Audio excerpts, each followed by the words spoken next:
estando... A ver, bueno. A ver, ¿qué vas a decir? No. ¿Cómo se llama? ¿Mivo? Mivo o algo así. O Algo algo así. Chrysler hacía unas locuras de diseños también, donde se atrevían a hacer cosas completamente distintas. Ya damos por hecha. Uy, me salió un gallo. Ya vamos para tu década, los 60. Los 60, mis natales Me gusta 60. tu selección. De entrada no muy Jay-Z, lo cual me gusta. Yo pensé que ibas a decir así como L200, desde luego. Creo que hay una sola respuesta en eso. Está muy sencillo. El famosísimo Mercedes-Benz. A las personas que a lo mejor quizás no estaban, que quizás no estaban tan interesadas en... Y el segundo es el Ford Taurus. Y luego Ya, dice entonces, que ¿por el qué? aburrido soy yo. No, es que escuchen, pero el que trae los datos luego raros y random soy yo.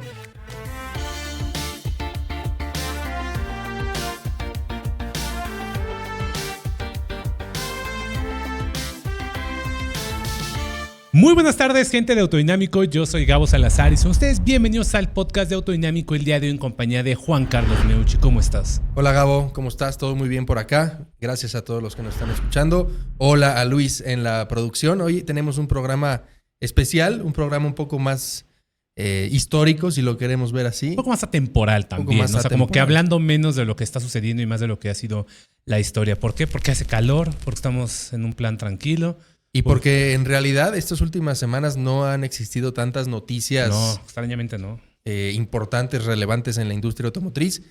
Las próximas semanas ya empieza a haber más novedades, por lo que parece, ¿no? Sí, viene bien movido el año y todo el tiempo está así, pero tomemos este tiempo para agradecer y para apreciar todo lo que ha pasado en el pasado. Y por eso que en este episodio, justo como menciona Jay-Z, estamos haciendo algo un poquito diferente y queremos hablar acerca de cuáles han sido los coches más importantes por década en lo que va de la historia del automóvil, ¿no? Porque yo creo que siempre estamos hablando de las novedades, estamos hablando de todo lo nuevo que llega, que viene, que hace y todo, pero a veces no nos detenemos a entender por qué estas cosas fueron como pues por sí que es lo que nos llevó Sí. a donde estamos, ¿no? Bueno, hay cosas que hoy en día damos por hecho, como elementos de la industria automotriz, de los automóviles en particular, pero que en algún momento se ejecutaron por primera vez. Y para haberse podido ejecutar por primera vez tuvieron que haber aparecido en un auto en particular o en una marca en particular. Y hoy vamos a analizar justamente la lista de los que para nosotros son los autos más influyentes de la industria automotriz. Tanto así que hoy en día mantienen esa esencia vigente o aquella invención o aquello que trajeron al mundo sigue vigente en los autos del día de hoy. A ver, vamos a empezar así que por el inicio del automóvil. Creo que no tiene caso que hablemos de la década de 1880 al 1890, pero sí tenemos que hablar, digamos, de cuál fue el auto más importante antes de 1900. Y creo que hay una sola respuesta en eso, está muy sencillo. El famosísimo Mercedes-Benz Motorwagen. No, Mercedes Patent Motorwagen. Correcto.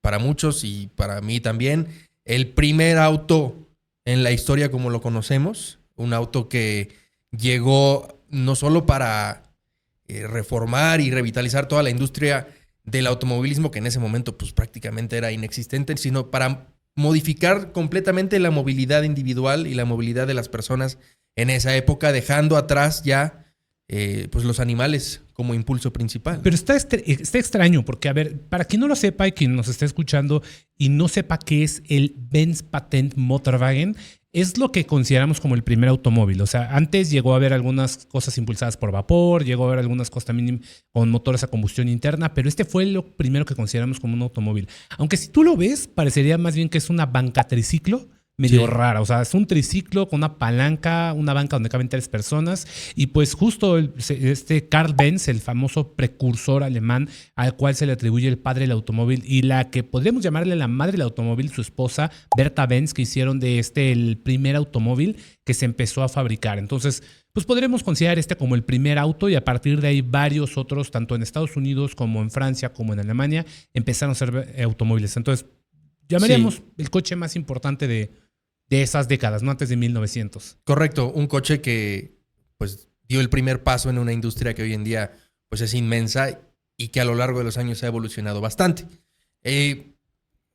Movámonos algunas décadas hacia adelante. Al siglo XX ya entramos. Al siglo XX ya entramos y quizás, como dices, obviando muchas de las otras novedades que se realizaron entre el primer Mercedes-Benz y los autos que conocemos hoy en día, tenemos que hablar de otro modelo que es súper importante, sí para el automóvil en particular, pero más para los procesos O sea, que significa tener un automóvil ya en las calles. si nos vamos a la siguiente década sería de 1900 a 1910, ¿no? Esta primera década del siglo XX.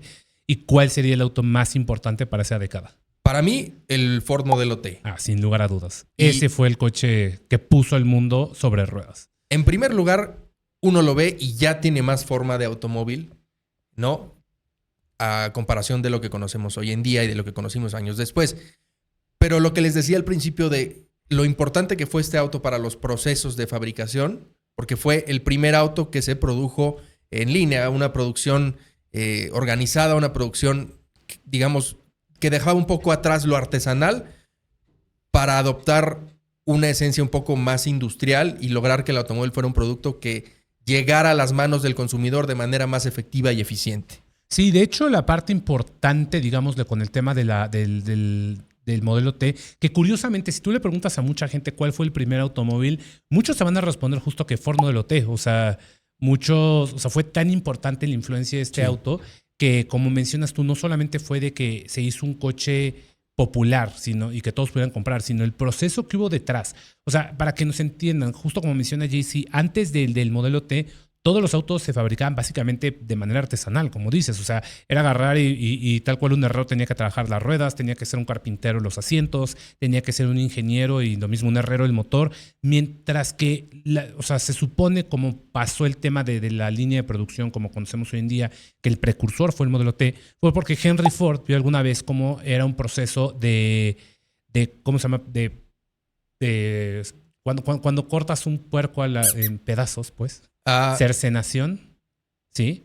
No sé, es una palabra, fue algo por ahí. Pero básicamente estos procesos donde justamente en los rastros ves cómo van pues partiendo a un cerdo en pedazos para que la carne fuera aprovechada y se pueda empaquetar y enviar. Él pensó, oye, esto está interesante, cómo entra casi que un puerquito vivo y pues sale un puerquito muerto en muchos pedazos y empacado. Él dijo, ¿qué pasa si aplicamos esto a la inversa? Que lleguen las piezas y salga un producto completo y armado. Y así fue como empezó justamente la línea de ensamble con el Modelo T, correcto, donde cada empleado, cada obrero tenía un puesto de trabajo. Entonces tú, Juan Carlos, estás encargado únicamente de instalar la rueda derecha. Y yo, Gabo, tengo que meter lo único que tengo que hacer es meter una banca. Uh-huh. Eso es todo. Y así tienes la línea de producción como la conocemos. Sí, digamos que en lugar de que los empleados se acerquen a un solo punto a formar un automóvil, acá el automóvil era el que avanzaba sobre una línea de ensamble y se le iban metiendo cada vez más cosas, entre ellas, como dices, las llantas, el interior, el motor, todo eso, hasta que el producto final, al final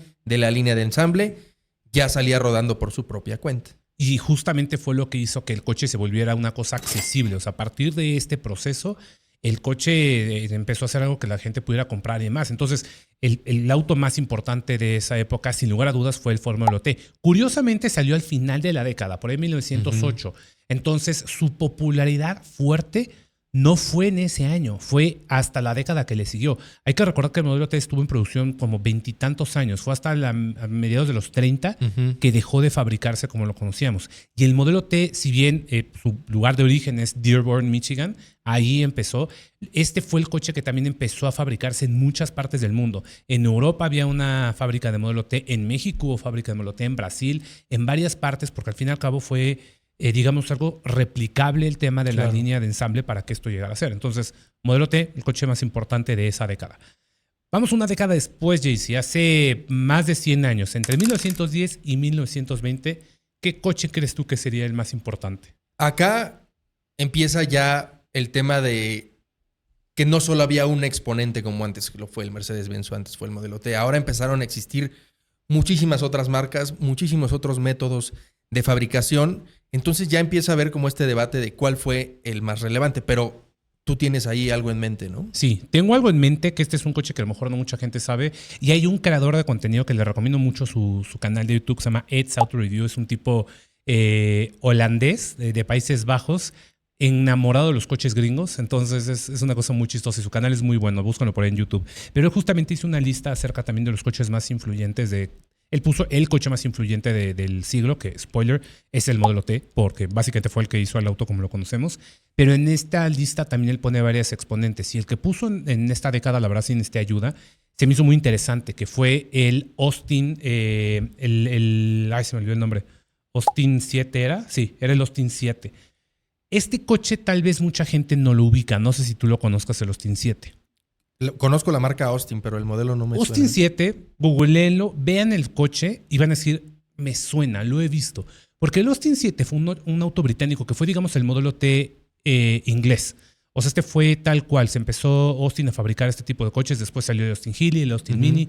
Muchos coches que ya después vivió la marca Austin hasta por ahí de los 70s. Pero antes de eso, el Austin 7 fue un coche compacto. Era más pequeño que el modelo T. Era de 2 plazas en lugar de 4. Estaba pensado para los caminos de Reino Unido. Lo curioso y la razón por la que este coche es tan importante, la verdad no vendió ni cerca de las unidades que vendió el modelo T ni nada. Pero lo que lo hizo importante es que el Austin 7 se dio bajo licencia para distintas armadoras locales. Armadoras que, por ejemplo, en Japón hubo una que se llamó Datsun, que su primer auto fue construir bajo licencia un Austin 7 con el logotipo de Datsun. Y otra marca llamada Bavaric Motorwerken, que hacía motores de aviones, tuvo la licencia para fabricar los Austin 7 y ponerle el motor de avión cortado a este automóvil. Fue la marca que dio origen a BMW. A lo que voy es que el Austin 7 lo que causó de influencia fue realmente que este mismo auto, una licencia de detonó el surgimiento de varias marcas. Nissan y BMW son los dos que se me vienen a la cabeza ahorita. Pero a partir de ahí hubo también industria en India, hubo también algunos de los primeros coches chinos, fueron justamente una derivación del Austin 7. Digo, en China en ese entonces había como 4 coches para una población de millones, pero este fue el coche que empezó a darle a esta idea de poder licenciar el coche y que tú le pongas tu logotipo. Y como digo, no le digo ni a los talones del modelo T, porque el modelo T, si bien lo pusimos en la década pasada, curiosamente el boom grande fue en esta década. Y curiosamente, y este es un dato que a lo mejor mucha gente no se lo sabe, pero fue hasta 1916 donde los coches le empezaron a ganar terreno a los caballos. O sea, el pico de población de caballos en la humanidad fue en 1915, más de 110 millones de caballos en el mundo. A partir de 1916 se invirtió, digamos, el crecimiento de caballos por el crecimiento de coches. O sea, empezó a bajar la cantidad de caballos que se estaban reproduciendo, este caso, criando, y los coches iban subiendo. Y fue, creo que hasta los 40 donde, digamos, ya se cruzaron por completo, pero fue aquí en el momento que empezó a bajar y fue gracias al modelo T, que fue su gran década. Pero el Austin 7 fue un coche que salió en 1912 en Reino Unido y que empezó a dar estas licencias a Japón, Alemania y todo para crear el coche así como lo conocemos. Sí, sin duda un auto histórico que, como dices, también le abrió las puertas a otros países y a otros inversionistas, a otras empresas que antes quizás no se dedicaban a la fabricación de automóviles, a empezar a desarrollar un poco de esta industria también por su parte, ¿no? Quizás BMW no sería lo que es hoy si no hubiera sido por aquella concesión que le dieron para fabricar ese auto en esa parte del mundo, ¿no? Si te parece, ahora avancemos un par de décadas, porque para mí, cuando empieza esta parte histórica que tiene que ver con la Segunda Guerra Mundial, todas estas épocas bélicas, a partir de la mitad de los 30, principios de los 40, hay autos que son principalmente icónicos, sumamente importantes para el mundo, pero especialmente relevantes para la historia del automóvil. Creo que ya sé cuál vas a decir ahí. Tengo 3. Ah, 3.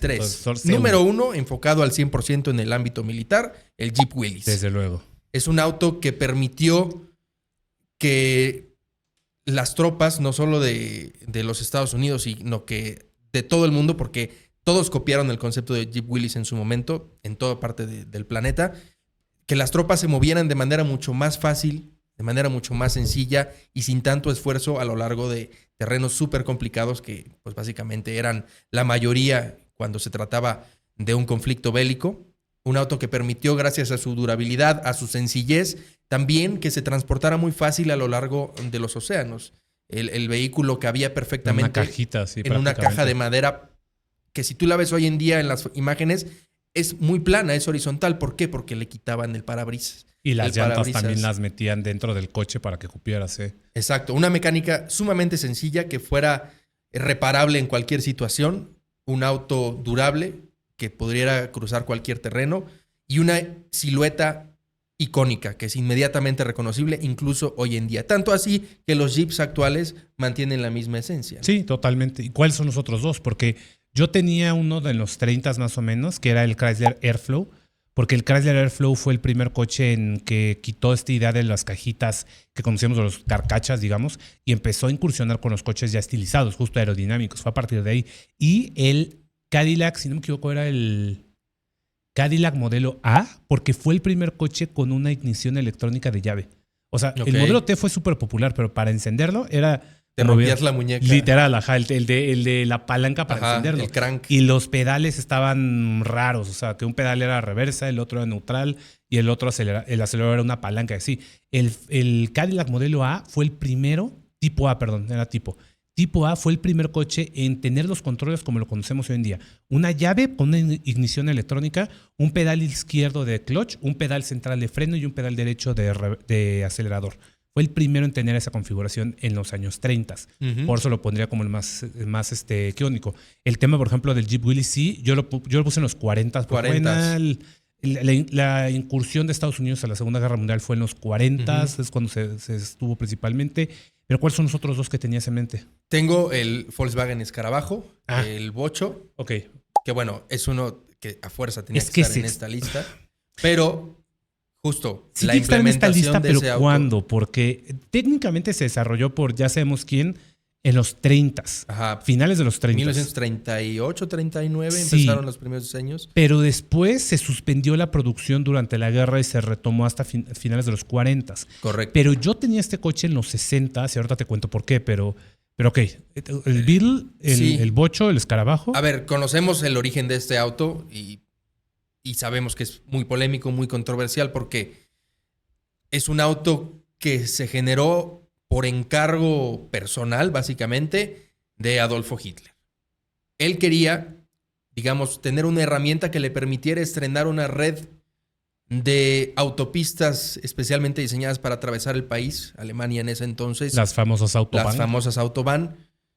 Un auto que pudiera transportar a toda la familia, que pudiera llevar el equipaje de toda la familia y que además fuera capaz de recorrer estas Autobahns a cierta velocidad constante.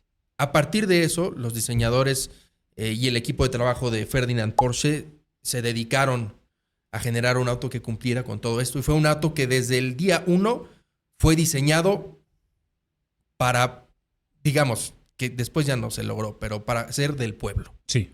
Para que cualquier persona que viviera en esa época en Alemania pudiera tener uno a través de quizás, digamos, financiamientos que después jamás existieron, pero la idea general de ese auto era que todo el mundo pudiera tener uno. Claro. Como dices, la relevancia del Volkswagen Sedán, Beetle, Escarabajo o Bocho, como le quieran llamar, Fusca, sucedió después. ¿Por qué? Porque después fue cuando se retomó la producción completa de ese vehículo, sin muchísimos cambios, y se hizo un producto internacional. Sí. Como bien mencionas, yo creo que su relevancia en la historia sucede después, porque realmente el Beetle, el Bocho, el Escarabajo, como quieras ver, fue uno de varios autos nacionales que se hicieron para hacer el vehículo de acceso. O sea, en Francia sacaron también el Citroën, el Douce-D, Es el el otro que famoso tenía. Douce-D. En Italia sacaron el Fiat 500 también, el famoso 500 salió como esta movilidad económica. El mismo España sacó uno de los primeros Seats que eran, si no me equivoco, licencias de Renault o de Fiat. De Fiat, porque era el Seat 600. Sí, o sea, creo algo que el así. el Seat 600, que era el Fiat 600 con el branding de Seat. Correcto. Y en el mismo Reino Unido después salió el Mini, aunque salió en los 50, pero todos iban bajo esta misma premisa de ser un coche súper accesible para su población local. Mientras que en Estados Unidos aquí es diferente la cosa, porque para este momento ya estaba la época espacial, donde los coches de acceso eran unas lanchas de 7 Sí. metros. Era una cosa muy distinta, pero sí. Entonces tú pondrías estos tres coches, ¿no? El Jeep Willys por su importancia bélica, si tú Claro. quieres, y que vive hasta nuestras épocas con mucho orgullo. El Jeep Willys es un icono estadounidense. Luego tenemos el Volkswagen Beetle y luego tenemos el Citroën Douce-D Sí, que mencionas. en la misma categoría del Volkswagen Sedán, porque me parece un auto muy novedoso para su época y que además sobrevivió a... Hasta los 80s, ¿no? Una Sí. cosa así. Y justo los primeros prototipos de ese auto fueron escondidos en, ¿cómo le llaman? En áticos durante la guerra para que justo No se los copiaron. no se los copiaran. Y después de que haya terminado la guerra, empezaron a encontrar prototipos por allá, prototipos por acá de ese auto hasta que se logró encontrar como la fórmula perfecta para hacer un auto que era diseñado pues para moverse en la ciudad y el campo al mismo tiempo. Aparte era una joya esa cosa, o sea, porque Sí. tenía los asientos, eran prácticamente hamacas que los podías podías sacar y usarlos de ¿qué francés? De ponerte a tu vinito y tu queso y tu Ajá. baguette ahí en el campo. ¿Y sabes que existía una versión con all-wheel drive? Eso no sabía. Existía una versión del DUCHV que creo que se llama el Dakar, algo así, o sea, o el Sahara. Tiene un nombre desértico, no me acuerdo exactamente de dónde, déjame. Mi confiable ChatGPT. Pero esta versión, lo curioso es que salió creo que en los 60s para justo algunas de las, en ese momento eran colonias francesas en África que tenían que estar atravesando el desierto. Pero lo brillante pues, es una mecánica muy básica. ¿Cómo le pones una caja reductor, un 4x4? Pues muy sencillo, le pones 2 motores. Entonces tenía un motor atrás y un motor adelante. Eliminaba la cajuela para incorporar otro motor de 2 cilindros atrás. Entonces lo curioso es que podías manejar con los 2 motores encendidos y tener tracción integral, o apagabas un motor y hacerlo tracción delantera o tracción trasera, como prefieras. Es un auto que además era y sigue siendo al día de hoy, como muchos de los Citroën, reconocido como de los más cómodos. En teoría, la idea era que pudieras llevar una canasta de huevos en la parte trasera, campo traviesa, sin que se rompiera ninguno. Era un auto que le permitió a mucha de la Francia agrícola en su momento, pues transportarse de manera mucho más sencilla. Era el DUCHV 4x4 Sahara, así se llamaba. Mira, no Eso sabía. está curioso y se hizo en el 58. O sea, del 58 hasta el 71. O sea, ya después de que fue, digamos, su inicio de producción. Que Citroën, tengo otro Citroën en la lista. Me parece una marca muy innovadora. Una marca que quizás, como dicen en inglés, está slept on. Sí. Hoy en día, pues ya ha caído víctima de los grupos inmensos automotrices, ¿no? Pero creo que no pierde la esencia todavía. Y es una de las marcas que siempre me encantaría ver en México. Sí, estoy de acuerdo. Yo justo para mis años 50 tengo ahí 2 coches que creo que son súper influyentes. El primero es justo el Citroën, pero el DS. Ajá. El Citroën DS. Si han visto ese coche, han visto lo que es la belleza automotriz en persona. O sea, imagínense ver los coches todos cuadrados, feos, y de repente te sale esta belleza de coche que parece una nave espacial, que además con una tecnología, con una suspensión que se podía nivelar neumáticamente y todo. No, un coche que era estaba una suspensión oleoneumática. 30 años adelantado a su tiempo. O sea, era una locura de coche. Justo salió en el 52, si no me falla la memoria. O sea, y cambió por completo cómo percibías los coches. Claro. Y del lado de Estados Unidos teníamos estas enormes lanchas como el Cadillac El Dorado, salió el Bel Air, salió el Continental. Continental ya más para los 60, 70s, pero ahí claro. yo le pondría a la marca como más innovadora, si tú quieres, Chrysler Corporation. Chrysler hacía unas locuras de diseños también, donde se atrevían a hacer cosas completamente distintas. Ford, en general, Ford y General Motors se pasaban también la guerra. Sacaron el proyecto Edsel, que fue un fracaso rotundo, horroroso. Pero los gringos como que tenían su propio mercado, ni siquiera con ganas de exportar. Pero para mí los 50 eran de ese Citroën y de Chrysler. ¿Tú qué dirías de 50? Mira, el Citroën DS también estaba en mi lista porque es un auto, como dices, que vino a romper todo lo que se conocía en cuestión de diseño automotriz. Como dices, contaba con una suspensión oleoneumática que le permitía rodar con 3 ruedas si era necesario. No necesitabas un gato para cambiarle una rueda porque el auto lo podías levantar de tal manera que una de las ruedas quedara completamente libre para cambiarla. Tenía un volante de un solo brazo. Estaba increíble. Que era una cosa impensable. Una botonería preciosa, materiales de altísima calidad. Un vidrio curvo en la parte de atrás también espectacular. Era un auto muy completo. Al día de hoy, cada vez que veo uno en la calle o en algún concurso, me parece un auto impresionante. Pero en los años 50, tirándole ya un poquito a los finales de los años 50, hay otro auto sumamente importante, más dirigido hacia el ámbito de autos deportivos, que es el Mercedes-Benz 300 SL, alas de gaviota. Claro que sí. Para muchos, y me incluyo, el primer superauto en la historia. Es debatible, claro, porque... Sí, porque llegaron a salir algunos Bentleys y llegaron a salir algunos Bugattis con motores de 16 cilindros. O sea, es complicado, pero todos... Pero eran unos troncos gigantes. Exacto, o sea, eran muy rápidos. O sea, incluso creo que uno de esos Bugattis, no me acuerdo cuál era, si era el Atlántico o algo, tenía el récord de velocidad, podía superar en ese entonces 200 kilómetros por hora, Sí. una locura, pero justo, no era un superauto, o sea, no se manejaba maravilloso, solo era muy rápido y muy potente. En efecto, el 300 SL fue el coche que hasta bien lo presumen mucho, que el tema de que tenga alas de gaviota no es porque sea exótico, sino porque obedecía la ingeniería del auto. O sea, para poder tener la rigidez estructural que querían para que este coche se manejara como tal, tenía que tener unas barras de refuerzo en el costado que eliminaban por completo el uso de una puerta normal, Sí. o sea, ocupaba el espacio de la puerta. Entonces, le pusieron estas famosas alas de gaviota para que pudiera entrar y salir la gente. Y aún así es incómodo. Me he subido una vez a uno y es incómodo. Sí, subirse, para que nos demos una idea, tú abres la puerta hacia arriba del alas de gaviota y el espacio que hay entre la parte de afuera del vehículo y el asiento es enorme.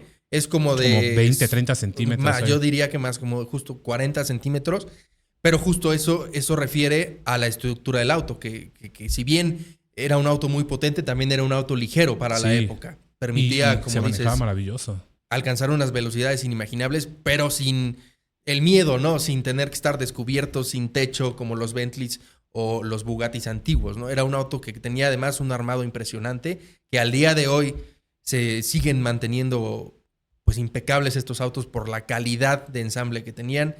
Y además era un auto con una silueta bellísima. Hermoso. O sea, muchos debaten que es el coche más hermoso del mundo. Dicen Yo creo por ahí que no. Hay otro en mi lista. Hay es el otro que más sí, hermoso.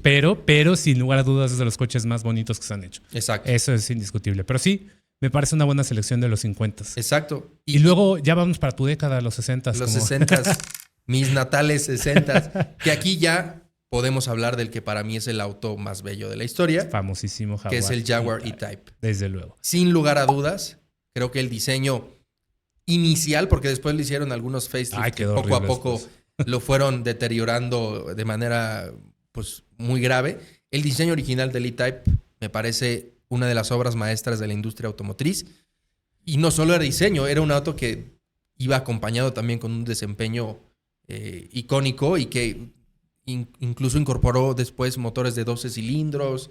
Un auto icónico que sí, es el más bello para mí. Mira, me gusta tu selección del auto de los 60, pero yo te voy a poner otros dos en los 60 que los creo sumamente importantes. Uno, regreso al tema del Beetle, porque el Beetle, el bochito, se popularizó en los 60 por el movimiento hippie.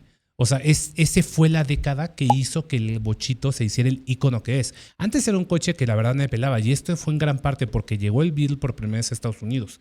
Empezó a venderse en Europa a principios de los finales de los 40, después de que acabó la guerra, 50, y fue hasta finales de los 50, principios de los 60 que hizo su arribo a Estados Unidos, y por eso se volvió tan popular.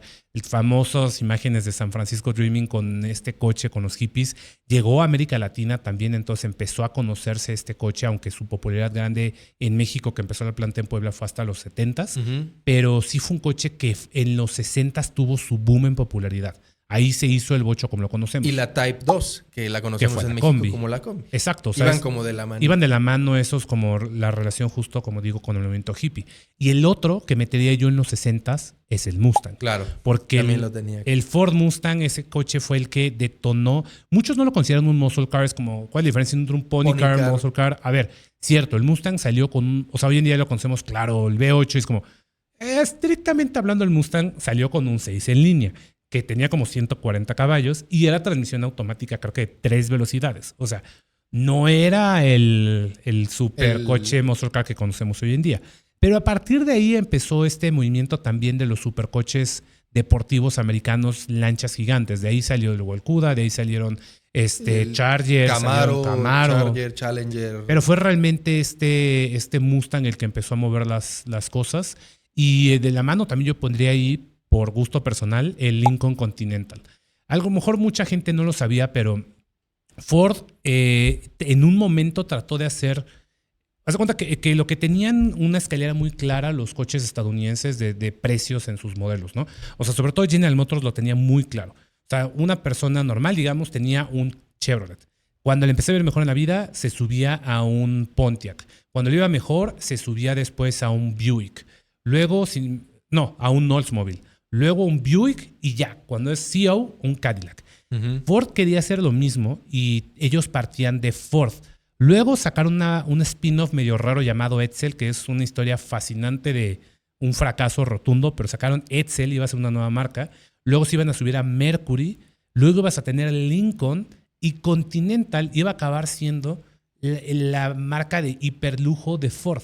Entonces, en un momento el Lincoln Continental se estaba separando para hacer su propia marca y sacaron un Continental cada año, incluso sus con puerta suicida y todo. Se veían espectaculares esos coches, a mí me encantan. Sí, y bueno, no olvidemos que Ford sabía cosas, es una de las marcas que más ha tenido repercusión positiva en la industria automotriz a lo largo de los años, desde el Modelo T hasta el Mustang, pero también no olvidamos mencionar en su momento a la Serie F, a la F-Series de Ford. La F-Series, la pickup como la conocemos hoy en día. Por excelencia. Pero es curioso, porque yo discutiría que la pickup existe desde la invención del automóvil, porque los primeros coches, pues era una cabina con unas tablas atrás, ¿no? Sí, pero no estaban diseñados para cargar. A ver, sí cargar maletas, sí cargar equipaje, pero la F-Series que se presentó a finales de los 40, la primera generación, y al día de hoy sigue siendo uno de los autos más exitosos del mundo, estaba diseñada para otorgarle a la persona que trabaja en el campo la posibilidad de llevar lo que necesitara y de hacerlo de manera mucho más eficiente y eficaz que con un tractor, y de también tener un auto que pudiese utilizar en el día a día, pues para hacer las compras, para ir a la escuela, para salir los fines de semana. La F-Series es como esta mención honorífica de la lista porque década a partir de los años 40 que mencionemos, década en la que una Ford F-150, F-250, F-350, lo que quieras, tuvo relevancia. Sí, totalmente de acuerdo. Luego, si pasamos a los 70s, esta está más compleja. Porque creo que aquí vamos a hacer opiniones muy diferentes. A ver. ¿Qué sería para ti? Para mí, la Range Rover. Es un auto que de hecho lo platicamos en un episodio anterior donde platicábamos sobre el origen de los SUVs. La Range Rover me parece un auto que combinó ya a la perfección esta capacidad fuera de terreno, esta idea de poder sacar un auto al campo, atravesar ríos, atravesar lo que quiera sin ningún problema. Y lo hizo en conjunto con un armado, un diseño y un habitáculo que ofreciera también muchísima comodidad y muchísimo lujo.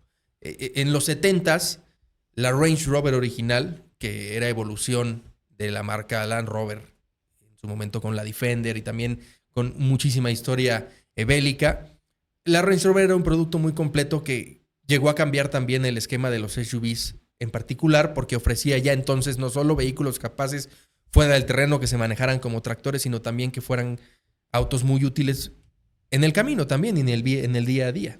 Ok.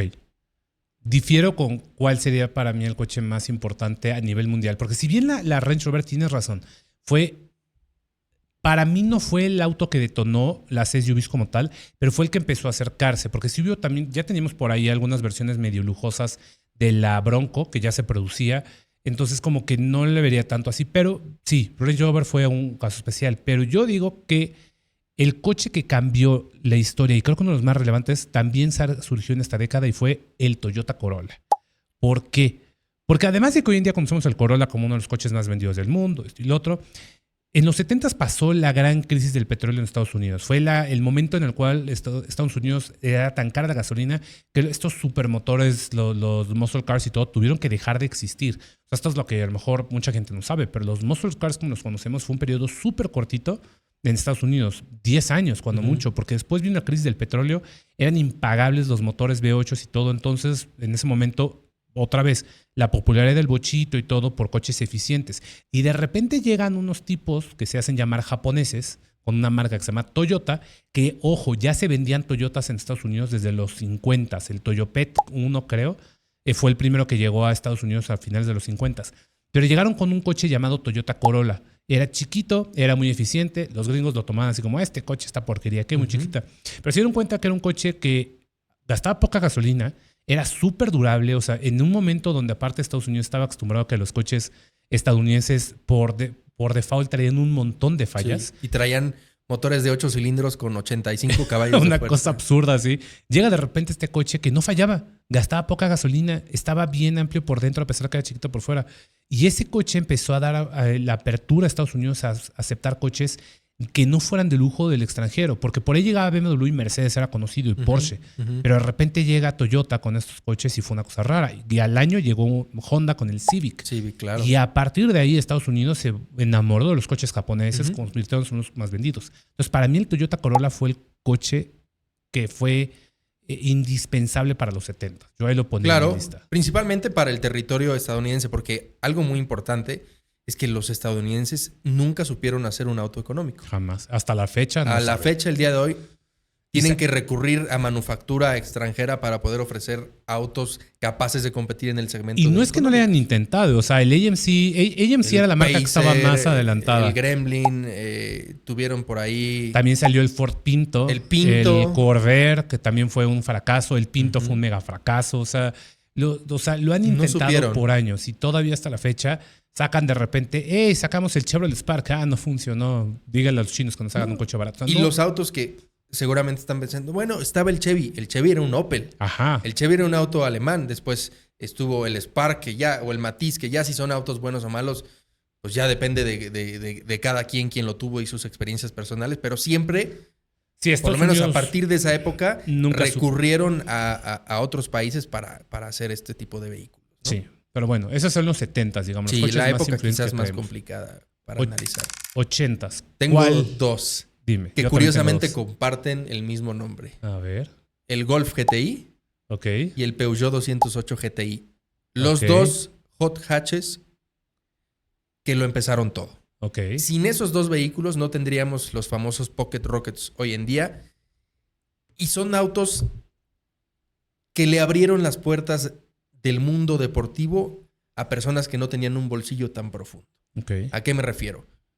Los vehículos que ofrecían manejo divertido, potencia, prestaciones incluso pues ya mucho más enfocadas hacia las carreras o quizás que transmitieran un poquito más de emoción al volante y a los tres pedales, costaban una la nota en esa época, en los 80s. Y llega Volkswagen y llega Peugeot y ofrecen la versión deportiva de su auto económico. Del Golf, en el caso de Volkswagen, y del 208 en el caso de Peugeot. Dos autos que en su versión mínima costaban muy poco dinero y que eran el auto preferido por la mayoría de las personas en esa época. Con la presentación de los dos, que por cierto, se apellidaban GTI, al día de hoy el Golf GTI sigue existiendo. El Peugeot ya fue. El Peugeot, por más que nos duela, ya fue. Pero, por ejemplo, el Peugeot 208 ofrecía 120 caballos de fuerza en esa época, en los 80s, y pesaba poquito más de 800 kilogramos. Sí. No era un auto con un motorzote, no era un auto muy potente, pero sí era un auto que transmitía muchísima emoción al manejarlo. Para mí, al menos, si hablas de los 80s, tienes que hablar de los hot hatches, porque fue el nacimiento de esta categoría que al día de hoy a los entusiastas nos gusta mucho. Yo te voy a mencionar dos coches que no tienen nada que ver con hot hatches, pero los dos son nada que ver con hot hatches. Son americanos los dos. El primero es la Town & Country. Y ahorita te voy a decir por qué. Y el segundo es el Ford Taurus. Y luego dice que el aburrido soy yo. No, es que escuchen, pero el que trae los datos luego raros y random soy yo. A ver, la Town & Country, porque tal vez en este momento ya no lo parece y las minivans están casi muertas, te quedan dos en el mercado. Pero en los 90s fue el fenómeno. La Town & Country fue el fenómeno de la evolución del station wagon. O sea, el vehículo familiar en Estados Unidos siempre existió. Esta típica station wagon donde cabían 7 personas, tenían paneles de madera y todo y unas lanchas. Siempre existió, desde casi la concepción del automóvil. La Town & Country fue lo que hizo que empezaran a desaparecer por completo los station wagons por volverse vanes. Y no solo eso, la Town & Country en 1984, creo que salió originalmente como Dodge Caravan, no es como Town & Country. Son hermanas esas dos. Fue el primer coche en incorporar de serie, escúchame, portavasos. Eso es un hito para los automóviles en la actualidad. Hoy, niños, todos creen que compran un coche y trae un portavasos, pero no era así. Y para lograr que los europeos vendieran coches en Estados Unidos, tuvieron que crear portavasos. O sea, hay una historia justo por ahí de cómo los americanos mandaron portavasos a Porsche, Alemania, para que los analizaran los vasos y decir cómo esta cosa tiene que caber en el coche. Y forzar a Porsche, a BMW, a Mercedes, a hacer coches con portavasos, porque el primer auto en incorporarlo y se volvió un hit desde entonces fue justo la Town & Country, que empezó esta idea de la practicidad, a veces llevada a un nivel ridículo en los autos americanos. De hecho, si tú ves un auto alemán de mediados de los 90, principios de los 2000, te darás cuenta que los portavasos que utilizan son sumamente endebles, sobrecomplicados. Sí. Es un botón y sale así, y luego sale así, y luego sale así, y ya puedes meter tu vaso.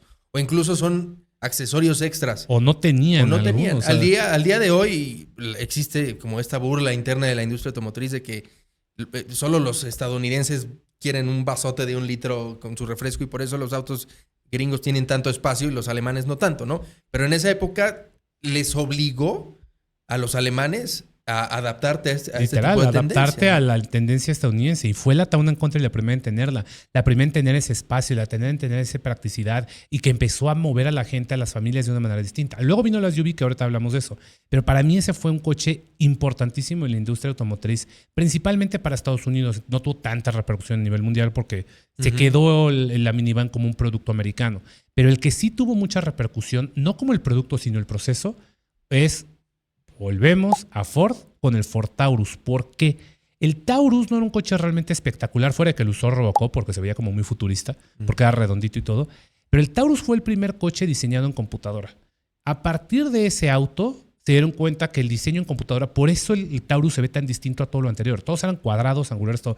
El Taurus fue el primer coche redondito a partir de esta nueva década. ¿Por qué? Porque se dieron cuenta de la aerodinámica, porque los modelos matemáticos de la computadora les decían, oye, no estaría mal que lo hicieras un poco más redondo, de esa manera se vuelve más fácil, más aerodinámico y de esa manera gasta menos combustible. Entonces el Taurus fue el primer coche en diseñarse en computadora, algo que a partir de ahí cambió por completo la manera en que hacemos autos. Entonces, para mí esos serían mis 2 elegidos de los 80. Los tuyos son más divertidos, estoy de acuerdo. Sí, pero los son muy míos, parecidos también. Pero los míos sí son, por razones distintas, para mí coches que importaban mucho en esa época. Sí, los 80s, en realidad, aunque mucha gente ve hacia atrás y dice que quizás los autos que salieron de los 80s no son tan buenos, puede ser porque ya empezaron, como dices, a implementar otro tipo de técnicas para la fabricación, materiales quizás mucho más baratos, se hizo el auto mucho más económico, pero sí hubo varios productos relevantes en esa época. Lo que nos lleva a la década de los años 90.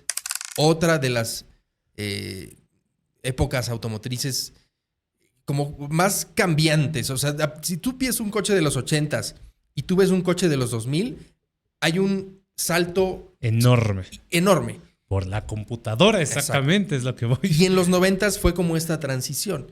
Tú en los 90s podías encontrar autos como un Audi, a lo largo, ¿no? Al final de los 90s encontrabas un Audi TT y un Chrysler Spirit en la misma línea temporal y eran autos completamente diferentes, ¿no? Sí. Pero en los 90s existieron, para mí igual, siguiendo la tradición, 2 autos que fueron sumamente importantes para ¿Cuáles? nosotros. El número 1, el Toyota Prius, que se presentó por primera vez en 1997. El primer híbrido superventas de la historia. Hoy en día damos por hecha... ¡Uy! Me salió un gallo. Hoy en día damos por hecho la tecnología híbrida, pero en ese momento era algo impensable.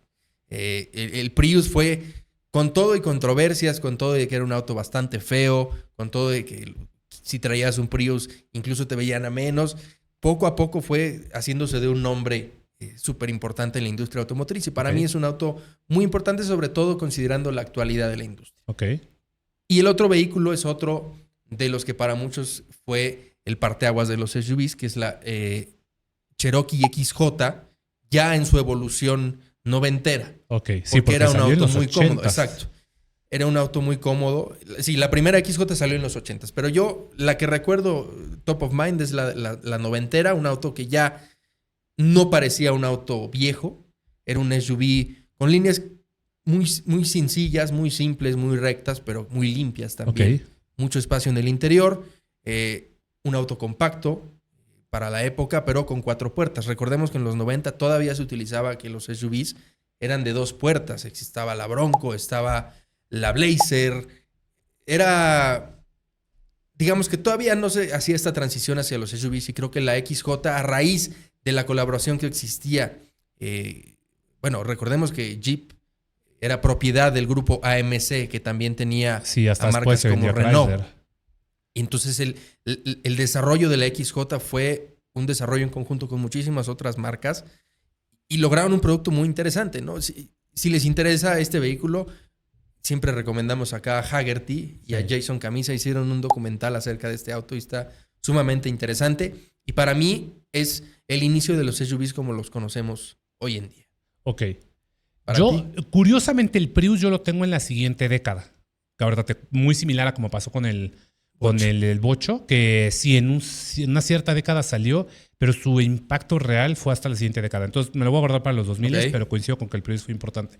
Yo tengo dos que no tienen nada que ver uno con el otro, pero fueron parteaguas también. Y uno tiene una historia, los dos de hecho son controversiales. El primero es la Ford Explorer, porque para mí, a diferencia de la Jeep de la XJ, de la Cherokee, yo creo que fue la Ford Explorer la que empezó la moda de las SUVs como las conocemos hoy en día. Ok. Porque a partir del Explorer fue esta camioneta que no tiene una caja reductora, no tiene un 4x4. Era una camioneta de los suburbios con lujo en el interior, con una versión Eddie Bauer también incluso lujosa y todo. O sea, para mí fue el Explorer la que empezó el tema justamente de las SUVs como las conocemos. Porque a partir de ahí, además, se vino, por ejemplo, también Chevrolet con la Trailblazer. O sea, tenían la Blazer ya, pero salió la Trailblazer como este auto más urbano, más SUV, copiándole al Explorer.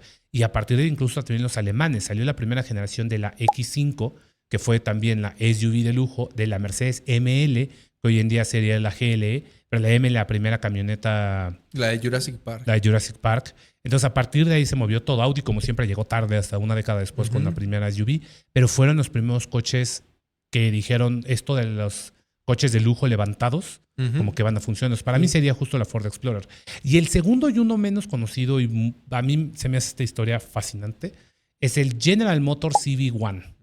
Que hicimos un episodio, ¿te Hicimos acuerdas? un episodio justo sobre el EV1 porque es una locura, un coche que no se vendía, que era el primer coche eléctrico, digamos, de producción masiva, pero que no lo podías vender, lo tenías que arrendar. Luego los destruyeron de una manera súper misteriosa, no dejaron que nadie los comprara. Era una cosa muy rara, pero fue el precursor del auto eléctrico en una cosa que parecía como que esto el eléctrico puede jalar, pero nos da miedo y como que hay muchos intereses, quítalo. Hay muchas teorías de conspiración al respecto del GM EV1, que si lo ves, pues era un auto súper futurista, incluso en el interior, muchísimos botones, rangos quizás no tan buenos como los de hoy en día, pero nada mal. Nada mal, 150 kilómetros en ese entonces era respetable para un coche como decían en Estados Unidos, de commute. Exacto. Una cosa rarísima. Pero como dices, hay muchísimos intereses, sobre todo en un país tan guiado por el petróleo como en los Estados Unidos, en los que dicen que mataron el proyecto, que justo por eso mandaron a destruir todas las unidades y que quizás estaba adelantado a su época. Sí, era demasiado. Una locura. Pero por eso yo pondré esos dos como los coches más importantes de la década. Luego vamos a los 2000, ya para ir justo cerrando esto. 2000. Ahí yo regreso al tema Prius, porque fue la década de la conciencia social en cuanto a la contaminación. Sí llegaron a ver algunas cosas en los 90s, como de, estamos contaminando mucho y todo de sí, pero realmente creo que en los 2000 empezó a haber como mucho más conciencia y el Prius se volvió incluso el coche de Hollywood. Veías a Leonardo DiCaprio en su Prius, veías a Britney Spears en su Prius, porque era el coche para la gente que era consciente de la naturaleza y no quería contaminar tanto, y se volvió una locura en Estados Unidos ese Prius. Mencionabas tú que el Prius no fue el primer híbrido, que fue el coche fue el Insight. El Insight fue el primero. Yo dije, el Prius es el primer híbrido superventas. Sí. Pero el primer híbrido en general fue el Honda Insight. Sí. Exacto. Sí, pero a ver, en papel pues eran autos muy similares, solo que yo siento que la estrategia de Toyota fue más exitosa y como que le apostaron mucho más a ese auto, ¿no? En el tema de los 2000 no podría yo estar más alejado de tu elección porque creo que en esta época se presentó por la producción... Ya sé cuál vas a decir, creo. Pero se presentó el Bugatti Veyron. Oh, sí. Que para mí el Bugatti Veyron... Fue el primer... Estando... A ver, ¿qué vas a decir? No, seguro no iba a ser lo mismo porque yo iba a dar una cosa personal. Entonces no. No creo. Cuando presentaron el Bugatti Veyron, las simples cifras del vehículo eran impensables. Motor W16 de ¿cuántos litros? 16.4 litros. Quad turbo. Exacto. 1000 caballos de fuerza. Primer coche que tenía cifra de 1000 caballos de fuerza. Y lo veías y por fuera era un auto espectacular. Era un auto muy simple. Es un auto que no era tan llamativo, tan agresivo como por ejemplo un auto de Lamborghini o de Ferrari en su momento, pero te daba la sensación de que era un auto que podía superar los 400 kilómetros por hora. Y en esa época, mediados de los años 2000, 2005, 2006, cuando se empezó ya a hablar estrictamente del Veyron, era una cosa impresionante. A partir de ese auto, la vara de los hiperautos, superautos, se subió, pero muchísimo. Sí, mucha gente argumenta acerca de cuál fue el primer hiperauto, ¿no? Y mencionan que es el Veyron. Creo que coincido con el Veyron porque antes estuvo uno de mis coches favoritos de la historia, fue el McLaren, el F1. Tenía cifras de locura, 650 caballos de fuerza, o sea, un asiento centralizado, una locura. También por ahí estuvo el Jaguar, el XJ2000, si no creo cómo. XJ220 era, el 220. 220, que también era una locura, pero sí creo yo que el Veyron fue el primero que nos hizo unas cifras tan ridículas que entrábamos con esta idea de un hiperauto. Ya no eran supercoches, eran hiperautos. Y ahí vino Pagani, y ahí vino, bueno, Rimac ya es mucho más reciente, ahí vino Koenigsegg, vino muchísimas más a partir de... Pero el Veyron fue, creo que ese parteaguas de lo que era posible con una ingeniería brutal. Entonces, me gusta tu selección. De entrada no muy Jay-Z, lo cual me gusta. Yo pensé que ibas a decir así como L200, desde luego. Se fue el gran año. No, y lo que tenía el Veyron, y yo recuerdo muchas de las reseñas que se hicieron en su momento cuando el auto era nuevo, incluida la de Top Gear, que era un auto muy fácil de manejar. Sí, decían que se manejaba como un Golf F1, de día a día. O como un Koenigsegg, o como un Pagani. Era un auto que pues, justo se manejaba como un Volkswagen, que al final, pues, recordemos que Bugatti en ese momento aún pertenecía al grupo Volkswagen, porque Bugatti tuvo un periodo anterior ausente, que no tenía... Exacto. Tuvo por ahí dueño. Creo que Renault los llegó a comprar en un rato. O sea, como que estuvo ahí... como en el limbo, pero sin producir nada espectacular. Desde el EV110 hasta el Veyron hubo como este tenebroso. Y esto te va a sonar raro, pero yo creo que gracias a esa facilidad de uso del Veyron fue también que empezamos a ver a los hiperautos vinculados con artistas. ¿A qué voy? Antes del Veyron, si tú comprabas un supercoche, un F1, si comprabas hasta un Dodge Viper, te matabas. No tenías idea de cómo manejar esas cosas. Los Ferraris de los 90s y 80s, todo. Algunos artistas, algunos cantantes, actores, todo, llegaban a tener estos coches, pero algunos que tuvieran manos, porque no era fácil vivir con estos coches. No querías a Tina Turner en un F40 porque entrar era un problema, moverlo era un problema, todo era problemático. El Veyron cambió eso. A partir de ahí, los supercoches e hipercoches se volvieron manejables. Sí. De entrada con cajas automáticas, porque las automáticas ya eran más rápidas que una manual. Entonces, pues, se volvió también como algo ya fácil, donde hoy ves a alguien en un Lamborghini revuelto a cualquier TikToker que le dio el dinero para comprarlo, ¿no? Tú piensas en, por ejemplo, los dueños famosos del McLaren F1 y está Rowan Atkinson, por ejemplo, que es un coche rasazo. Pero es un tipo que tiene muchísimas manos, que siempre... le gustaron los autos y aún así lo chocó. Y creo que más de una vez. Entonces no eran autos para cualquiera. Elon también chocó el suyo. Entonces, claro, y hay un video muy famoso que se hizo viral, ¿no? De cuando lo recibe. De cuando lo recibe y luego cuando lo choca. Decía como CEO de PayPal o algo así abajo. Pero bueno, justo este tipo de autos, no quiero decir que acercaron a los superautos a las personas, pero sí a las personas que a lo mejor quizás no estaban, que quizás no estaban tan interesadas en manejar un auto así. Sí, estoy de acuerdo, que no eran cocheros, sino que era más por el estatus del hiperauto. Exacto. Ok, pasemos a la siguiente década. Vamos a estar de acuerdo. ¿Cuál? Model S. Sí, Tesla Model S. Aquí, te voy a dejar a ti que... A ver. Díganme aquí, fanboy, lo que ustedes quieran. Pero el Tesla Model S hizo algo que ningún otro coche eléctrico había hecho antes, que es hacer al coche eléctrico sexy. Venderlo. Antes, Mitsubishi se cuelga la medalla. Nosotros hicimos el primer eléctrico. Es la porquería que era un carrito de golf nada más grande, sí, ¿no? ¿Cómo se llama? Mivo o algo así. EV1, volvemos a ese tema. El mismo Chevrolet también sacó por ahí el eléctrico. O sea, Nissan Leaf. O sea, muchos sacaron eléctricos. Pero nadie hizo que el eléctrico fuera atractivo. Le quitara el estigma de un coche lento y aburrido, como lo hizo Tesla. Y fue gracias al Model S. Cuando se presentó ese coche por primera vez en 2012, si no me equivoco, 2010 se hizo como proyecto, 2012 ya como 2012, producción. es correcto. De entrada sale Elon con 7 personas del coche, o sea, por tener unos asientos también que iban hacia atrás y todo. Era un coche que se veía bien, se veía bonito, se veía elegante. Claro, tenía muchas fallas de fabricación y todo, pero un coche fabricado en Estados Unidos con un rango muy bueno, son más de 400 kilómetros, es una locura.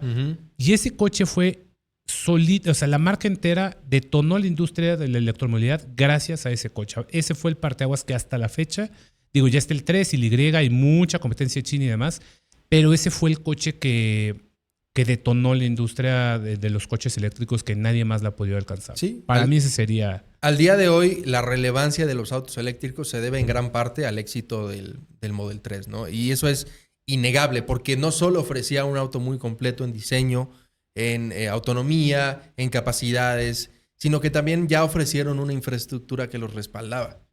Antes de que Tesla fuera lo que es hoy en día, no existía esta red de cargadores Para nada, o sea, para poder viajar ni siquiera de punto A a punto B. Deja tú de ciudad a ciudad. Sí, no. O sea, Tesla fue el parteaguas y el modelo S fue el que lo hizo.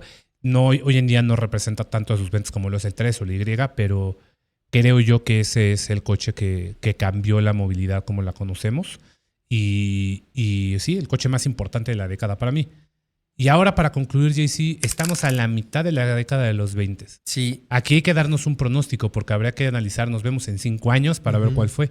Pero ¿cuál sería tu pronóstico del coche más influyente de esta década? Es muy difícil. De hecho, estuve pensando y pensando y pensando y no sé, no me atrevería a nombrar uno porque, como dices, la década todavía no se acaba, pero así como vamos, quizás sea de origen chino. Yo, justo te voy a decir, yo no me atrevo a nombrar un modelo, pero sí me atrevo a nombrar una marca. Y es BYD. Exacto. Creo y estoy seguro, porque de hecho en este canal que les comento de Ed's Auto Review, él mencionaba la Cybertruck, pero para mí la Cybertruck fue una modita que duró poco y que no va a continuar y nadie más va a copiar. No. Para mí es la industria china la que hace el parteaguas de esta década, la que realmente está cambiando las reglas del juego. Pero por lo mismo es imposible mencionar un coche porque los chinos se dedican a hacer un coche por semana nuevo. Sí, claro. Entonces, si no es un coche, tendría que metérselo una marca. Y mi apuesta sería por BYD, como ser la marca que habrá cambiado más de la movilidad en general en el mundo que ninguna otra. No con un coche, sino con 700 que van a sacar alrededor de la década. Sí. Pero yo diría que BYD como marca podría ser la que represente mejor esta década, pero tendremos que ver en 5 años. Habrá que ver, porque también es cierto que no todos los modelos de BYD que hemos manejado han sido espectaculares. No, ni tampoco te vas a acordar de ellos en T-4 días. O sea, yo, lejos de centrarme en una marca, yo más bien metería todas mis fichas al China. país. Porque todavía recientemente regresamos del Auto Show de Shanghái y las cosas que vemos allá... Y vamos a media década. Exacto. O sea, entonces falta mucho como para poder conocer en realidad cuál va a ser el auto de la década, pero pues no dudemos que vendrá de por allá, ¿no? sí, yo estoy casi 100% seguro que será algo chino. Y bueno, antes de cerrar este programa, es evidente que tenemos que mencionarles, son opiniones personales, Claro. las emitidas acá. Seguramente no elegimos algún auto que fue súper importante para la industria automotriz, como por ejemplo Volvo con el cinturón de 3 puntos o Mercedes-Benz clase S con las bolsas de aire. Pero creo que esos ya son más como incorporaciones, porque en sí el modelo no fue tan importante, sino Exacto. más bien, por ejemplo, el tema del cinturón de 3 puntos, nadie se acuerda en qué coche entró. Ni siquiera era un auto famoso. No, entonces el coche en sí no fue importante, sino la incorporación de esa tecnología, Exacto. ¿no? Pero sí, como mencionas tú, esta es una lista personal, lo que creemos. No están de acuerdo con nosotros, pues para eso está la sección de comentarios. Eso nos ayuda mucho al engagement de este video y compartirlo en redes sociales. Y compartan este clip cuando estén en desacuerdo y todo eso. Exacto. Para que nosotros estemos más en contacto con ustedes, ¿no? Y sí, a ver, coincidimos en algunas cosas, medio que nos separamos en otras, pero más o menos la línea y no estuvimos en desacuerdo en nada. Como que por diferentes razones tomamos en cuenta varios vehículos, ¿no? Pero estuvo bueno el episodio, no Muy sé divertido. qué opinen ustedes Ya en los comentarios. Nos están dejando en los comentarios. Es un episodio largo, pero un episodio, Sí. la verdad, muy interesante. Estos que nos gustan conversar. Y Luis nos mandó a medio programa, que por si se me olvidó, que para él un auto súper icónico es el Toyota 2000 GT. Es hermoso, pero la verdad a nadie le importó. O sea, sí, a nosotros. Y, cosa curiosa, fue un coche de James Bond. Blah blah blah blah blah blah blah blah blah blah blah blah blah. Sí, o sea, menciona él que en la década de los 70 puso a Japón en los deportivos, cierto, y de ahí también luego vino derivado del Fair Lady en los 80s, que es lo que hoy conocemos como el Nissan Z. Pero sí, y es un coche que se me hace de lo más bonito que ha hecho Japón. Sí, Pero sin bueno, duda. señores, ya nos vamos. Muchas gracias, Luis, por esta incorporación y por estar desde luego detrás de los micrófonos de Autodinámico. JC, gracias por compartir estos micrófonos como siempre. Un Recuerdas gusto. tus redes sociales. Me pueden encontrar en Instagram en @jcmeouchi. A mí me encuentran como Gabo Salazar 21 y al equipo de Autodinámico lo encuentran en todas las redes sociales como Autodinámico MX. Ya nos vamos, nos escuchamos en el siguiente episodio. Bye. Bye.